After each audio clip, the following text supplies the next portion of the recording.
Well, it's another warm welcome back, all my faithful YouTube subscribers, and also if you're a first time visitor to my channel, then a very hearty welcome to Classic Dirt Bike TV. Now in this next featured video we're going to take a look at an Evolution race bike, seeing as how it's been quite a while since we've shown any bikes from that particular era. So I do hope you'll stick around for the next few minutes or so as we take a browse at David Loudon's 1980 YZ465 Yamaha.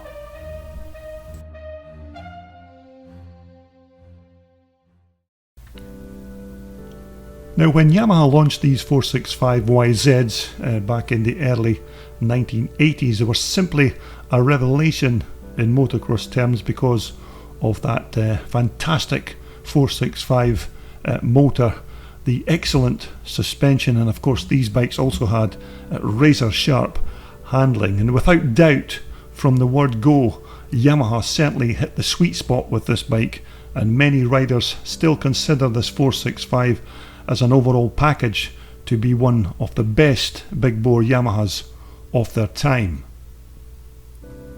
Now even in these modern times, these little rocket ships are still much sought after machines with riders who race these open class Evo bikes, and if you're a seller of a good original copy of one of these Yamahas, then you can demand top money for your machine. But of course the heart of these 465s was the super sweet two-stroke Yamaha motor. Now although, as well you know, these could be a bit fiery when you snap that throttle back, but once you tamed the beast, it was a whole shot winner, that's for sure. Now a 5-speed gearbox was just about enough cogs to keep you at the sharp end of the racing pack, and the 6-pedal reed valve induction fuel system certainly helped the motor from gassing up on those slower corners. Now also in this shot you can see that substantial remote shock oil reservoir, which was called the Decarbon system, named of course after its French inventor Christian Boursier Decarbon. Now the bike's single shock monoshock suspension unit ran almost straight along the top spine of the bike, but basically this remote oil reservoir was placed at the front of the bike so that cooling air could help reduce the heat generated by the suspension movement and help prevent fading if the bike was used in a lengthy race moto. Now in their day, these 465 Yamahas were punching out around 40 odd horsepower, which was decent for its time, although Yamaha would then have to up their game for 1981 because then the likes of the 490 Mega 2 Micro came along and the awesome 495 KTM, and they would go on to put out close to 50 horsepower in that particular year. But if you were a top rider in 1980 and results were absolutely everything, then more than likely this is what you would have been riding if you wanted to stay ahead of the game. Now a plastic fuel tank, of course, as many bike manufacturers in the 1980s were fitting these plastic tanks to replace heavier steel units. Now the front suspension on these 465s were normally 40mm Kayaba units, which were very good for a 1980 bike, although these did tend to be a bit flexy when the going got tough. But other than that, they coped very well and had over 11 inches of travel to play with.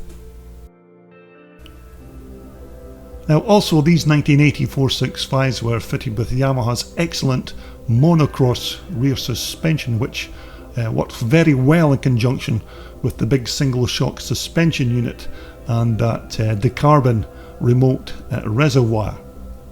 Now this triangular box section aluminium setup is very lightweight and extremely strong, and gave virtually no flex when skipping over the whoops. Now in this particular shot you can see just how the shock attaches to the bike's swing arm and how neatly it is tucked underneath the bike's fuel tank. Now these bikes also had a full floating rear brake, and just like the front brake, had very good stopping power, considering that this was still an old-fashioned drum brake system. But of course it wasn't just the very good engine or the good suspension that made this into such a great bike. It was really a combination of everything put together that when it was used to its full potential on a racetrack, then it was only then that it turned into a formidable race winning package.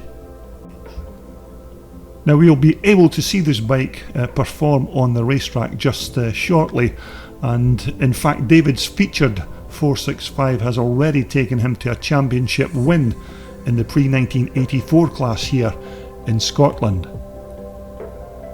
Now you're all probably aware that these 465s were produced in two different colours, with this white colour being the European version, and the some would say nicer yellow bikes, these were produced for the American market. But for a bike that was only produced for just 2 years, it was still an iconic machine in its day. And of course after 1981 Yamaha would then bore out the 465 motor to 490cc, but these bigger open class machines, unfortunately, some would say were not as good as the overall performance from these fantastic 465s. Okay, let's see David in action on this lovely bike at a Scottish Classic event in the pre-1984 class.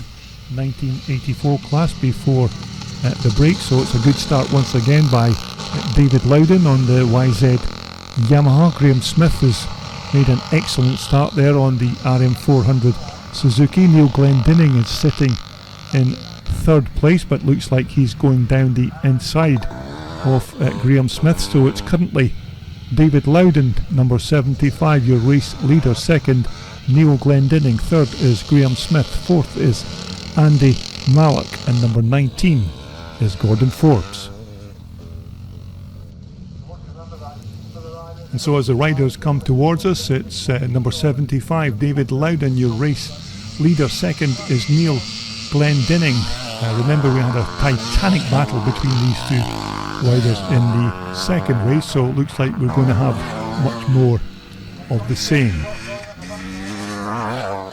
So it's still number 75, David Loudon, leads Neil Glendinning. Third is Graham Smith there on the Suzuki. Fourth is Andy Malik on that 75, David Loudon and Neil Glendinning. So as they cross the line once more, it's still number 75, leads number 21 at number 2. Remember, 8 laps for the pre-1984 class, boys, although of course we will not show you the full 8 laps due to the constraints on the size of the video posting, but we're looking at number 75. That's David Loudon on the wide, a very quick machine. Second position is number 121. That's Neil Glendinning on that big 480 Honda 2-stroke. Championship round. No jumps, of course, as we try to avoid those kind of things for these older classic bikes, to try and keep them together and keep them running on the track. But it's still number 75, David Loudon, your race leader, from number 121. That's Ryan Glendinning, who appears to be closing in on the Yamaha riders, so we'll just stay with these two riders to see if Neil can make the pass on this particular lap. But David Loudon riding superbly on that Japanese Yamaha machine.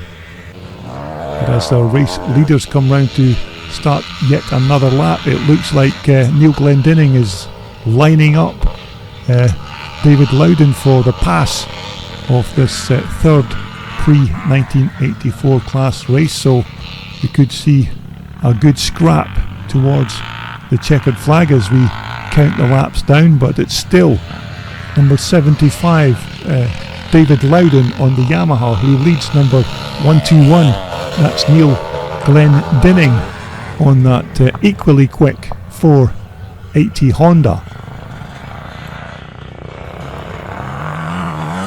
So as we look to the far side of the wooded section of the track, it's still David Loudon leads Neil Glendinning, so it's going to be a battle royal in this last few laps of this final pre-1984 class race before the break.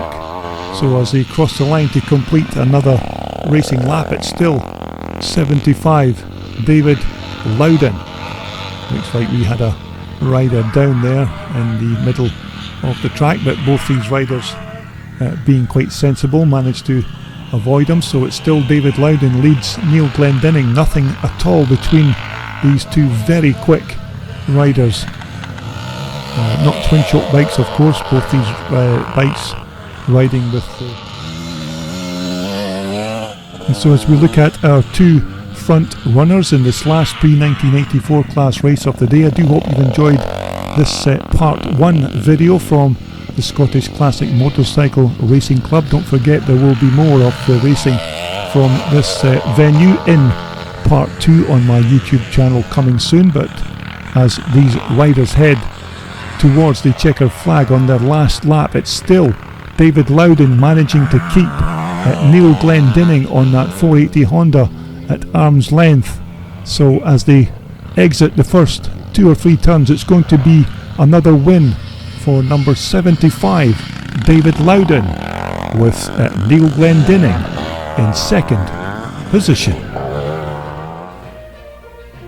Well, I do hope you enjoyed our very brief look at David Loudon's 465 Yamaha, and don't forget, if these are the kind of vintage race bikes that you enjoy looking at here on YouTube, then please consider subscribing to my channel to see many more of these classics from back in the day.